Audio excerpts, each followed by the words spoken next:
Penuntun Saat Teduh Sinode Gereja Kristen Jakarta, Jumat 12 Maret 2021. Bahaya gaya hidup legalistik. Galatia pasal 5 ayat 1-6 dan ayat 13-14. Supaya kita sungguh-sungguh merdeka, Kristus telah memerdekakan kita. Karena itu berdirilah teguh dan jangan mau lagi dikenakan kuk perhambaan. Sesungguhnya aku Paulus berkata kepadamu, jikalau kamu menyunatkan dirimu, Kristus sama sekali tidak akan berguna bagimu. Sekali lagi aku katakan kepada setiap orang yang menyunatkan dirinya bahwa ia wajib melakukan seluruh hukum Taurat. Kamu lepas dari Kristus jikalau kamu mengharapkan kebenaran oleh hukum Taurat. Kamu hidup di luar kasih karunia, sebab oleh Roh dan karena iman kita menantikan kebenaran yang kita harapkan. Sebab bagi orang-orang yang ada di dalam Kristus Yesus, hal bersunat atau tidak bersunat tidak mempunyai sesuatu arti. Hanya iman yang bekerja oleh kasih. Saudara-saudara, memang kamu telah dipanggil untuk merdeka. Tetapi janganlah kamu mempergunakan kemerdekaan itu sebagai kesempatan untuk kehidupan dalam dosa. Melainkan layanilah seorang akan yang lain oleh kasih. Sebab seluruh hukum Taurat tercakup dalam satu firman ini, yaitu kasihilah sesamamu manusia seperti dirimu sendiri.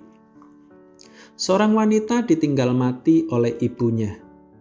Kurang yakin dengan karya keselamatan Kristus telah menyelamatkan ibunya, ia bertanya, apakah ada doa atau ritual tradisi lain yang dapat ditambahkan kepada peringatan duka ibu saya? Siapa tahu hal itu dapat melapangkan perjalanannya menuju ke surga. Ini adalah pemahaman yang keliru. Jemaat Galatia juga terancam oleh pengajaran guru-guru palsu. Mereka menganjurkan agar jemaat menambahkan pemahaman tradisi lama pada prosedur untuk mendapatkan keselamatan. Mereka menafsirkan kembali hukum Taurat dan mencampur adukkan ke dalam pengajaran Paulus.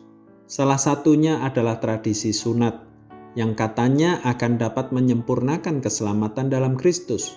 Mengenai hal itu, Paulus dengan tegas mengatakan bahwa orang-orang seperti itu sebagai orang-orang yang hidup di luar kasih karunia. Galatia 5 ayat yang keempat. Mereka telah menyimpang dari cara hidup yang dikehendaki Allah. Lalu apakah salah memelihara tradisi? Tidak semua tradisi itu salah. Ada tradisi-tradisi yang baik. Bahkan Yesus sendiri mengajarkan tradisi baru pada murid-muridnya, misalnya melakukan perjamuan kudus sebagai peringatan akan dirinya, 1 Korintus pasal 11 ayat 23-26. Namun perlu dicermati bahwa tradisi harus disikapi dengan hikmat dan sesuai dengan pengajaran firman Tuhan. Kita harus sadar bahwa sebagai orang berdosa ada kecenderungan untuk dapat menyimpang, bahkan menjadi orang yang legalis. Simak beberapa ciri orang legalis. Pertama, apakah saya menyamakan pilihan pribadi atau keyakinan pribadi dengan kebenaran kitab suci? Kedua, apakah saya mulai mempersoalkan hal-hal yang kurang penting di bidang doktrin, menjadi dogmatis dan tidak toleran? Ketiga, apakah saya cenderung berfokus pada penampakan luar daripada memperdalam hubungan dengan Tuhan?